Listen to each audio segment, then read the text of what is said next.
तो दोस्तों केमिस्ट्री यानी 12th क्लास केमिस्ट्री यूनिट 1 यानी कि सॉलिड स्टेट यानी ठोस अवस्था के बारे में हम लोग इसके टॉपिक्स को पढ़ने वाले हैं।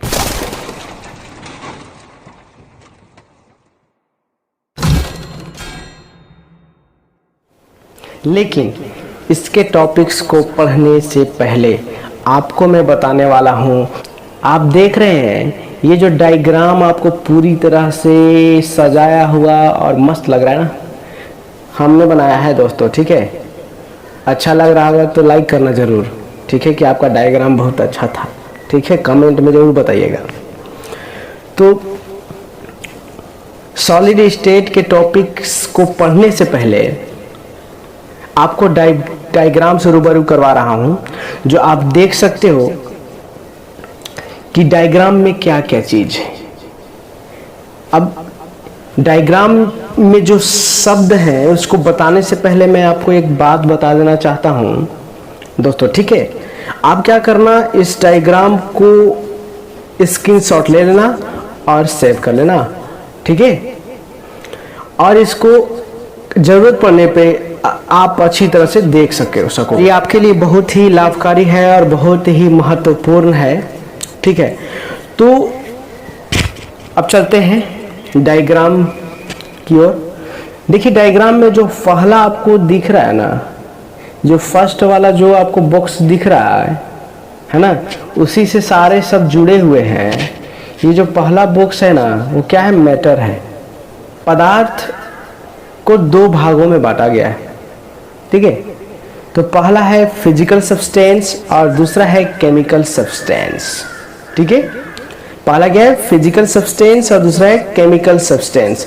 अब पूछिएगा सर ये सब्सटेंस क्या होता है, तो सब्सटेंस दोस्तों ये होता है पदार्थ। मैटर का मतलब भी पदार्थ होता है और सब्सटेंस का मतलब भी पदार्थ होता है, तो कंफ्यूजन में ना रहे, ये पर्यायवाची है। ठीक है, पदार्थ का मैटर भी कहते हैं इसको और सब्सटेंस भी कहते हैं। तो यहाँ पे फिजिकल सब्सटेंस यानी कि भौतिक पदार्थ और यहाँ केमिकल सब्सटेंस यानी कि रासायनिक पदार्थ। ठीक है, अब यहाँ फिजिकल सब्सटेंस को तीन भागों में बांटा गया है।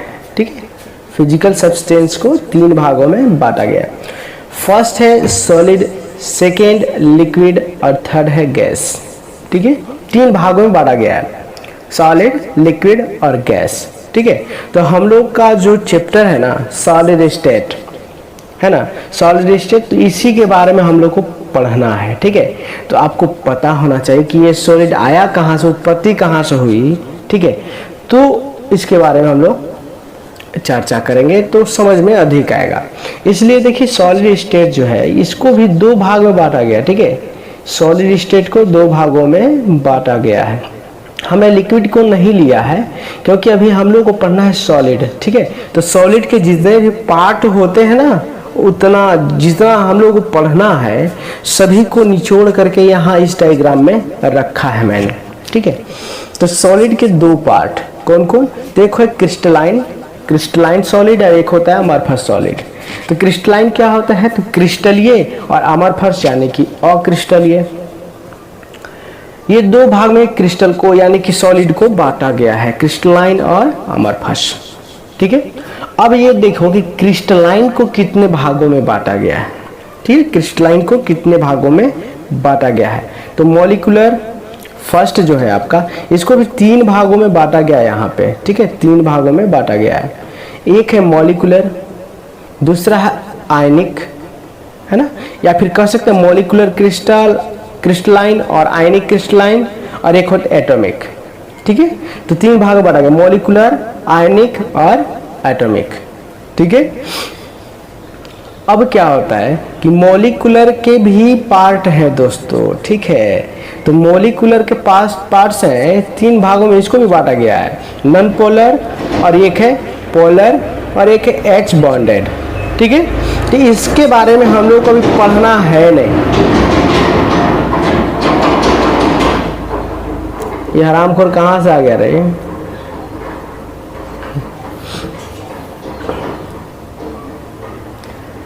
मॉलिक्यूलर के जो पार्ट हैं नॉन पोलर, पोलर और एज बैंडेड, इसको हम लोग को पढ़ना नहीं है 12th क्लास में, ठीक है, लेकिन मैंने फिर भी यहाँ आप लोगों को बता दिया, ठीक है। अब बात आती है एटॉमिक की।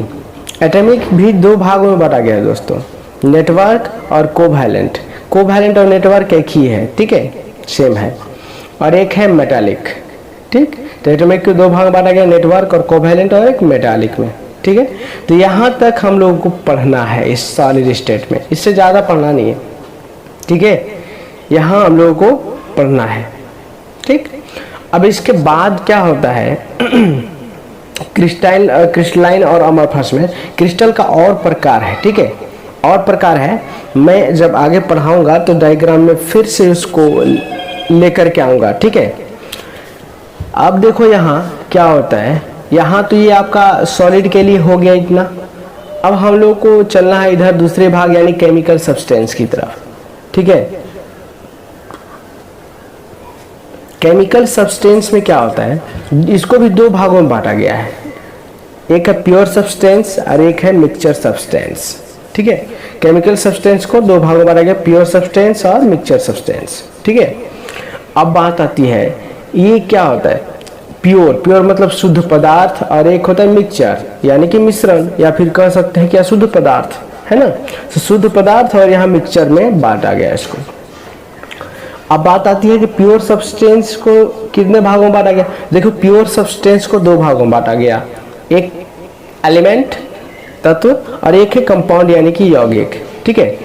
तो एलिमेंट को भी कितने भागों में बांटा गया, तो एलिमेंट को भी चार भागों में बांटा गया है, ठीक है। मेटल्स, नॉन मेटल्स, मेटलाइट्स और नोबल गैसेस, ठीक है। तो मेटल्स क्या है, धातु, नॉन मेटल्स और धातु, मेटलॉइड्स उपधातु, और नोबल गैस तो आप लोग जानते हैं आदर्श गैस, ठीक है। अब मेटल्स को भी दो भागों में बांटा गया, देखो कितना अंदर तक जा रहा है, ठीक है। मेटल्स को भी दो भागों में बांटा गया, मैग्नेटिक और नॉन मैग्नेटिक, है ना। मैग्नेटिक चुंबकीय और यहाँ नॉन मैग्नेटिक है अचुंबकीय, ठीक है। दो भागों में मेटल्स को बांटा गया है। अब इसी तरह से कंपाउंड्स, तो कंपाउंड्स को भी दो भागों में बांटा गया है, एक ऑर्गेनिक और इनऑर्गेनिक यानी कि कार्बनिक और अकार्बनिक, ये दो भाग में तो बांटा ही गया है, लेकिन कंपाउंड को आयनिक और मॉलिक्यूलर में भी बांटा गया है, ठीक है। तो एक कंपाउंड को बांटा गया है, उसको हम लोग यहाँ समझ गए। अब चलते हैं मिक्सचर की ओर। तो ये मिक्सचर सब्सटेंस जो है उसको कितने भागों में बांटा गया है, जो हम लोग को पढ़ने को अभी मिलेगा, ठीक है। तो मिक्सचर सब्सटेंस को दो भागों में बांटा गया, एक होमोजेनियस और एक हेट्रोजीनियस, ठीक है। होमोजेनियस और हेट्रोजीनियस, ठीक है। अब बात आती है कि होमोजेनियस को कितने भागों में बांटा गया है, ठीक है। तो होमोजेनियस को सॉल्यूशन ये दो भागों में बांटा गया है, ऐसे होमोजेनियस को कोलाइड और एक सॉल्यूशन, ठीक है। और हेट्रोजीनियस को भी कोलाइड मान सकते हैं ना, कोलाइड में इसको भी बांटा गया है, और एक यहाँ पे सस्पेंशंस। अब सॉल्यूशन को कितने भाग में बांटा गया है, यहाँ पे देख लेते हैं सॉल्यूशन को कितने भाग में बांटा गया।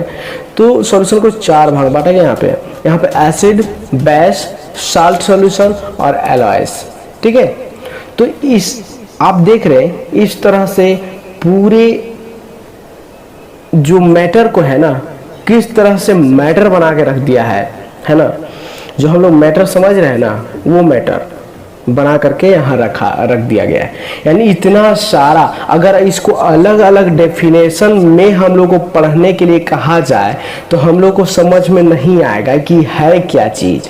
लेकिन जब इस तरह से आपको बताया जाएगा कि भाई ये फिजिकल सब्सटेंस के जो भाग है ना, सॉलिड, लिक्विड और गैस, और ये जो क्रिस्टल अमरफस है सॉलिड का भाग है, और ये मॉलिक्यूलर, आयनिक और एटॉमिक जो है वो क्रिस्टलाइन का है, तो इसका डेफिनेशन आपको अच्छी तरह से समझ में आ जाएगा, ठीक है। तो आशा करता हूँ दोस्तों कि आपको यह वीडियो अच्छा लगा होगा। फिर अगले भाग को लेकर के मैं आऊँगा अगले दिन शाम 7 बजे, ठीक है। तब तक के लिए नमस्कार, शुक्रिया, धन्यवाद।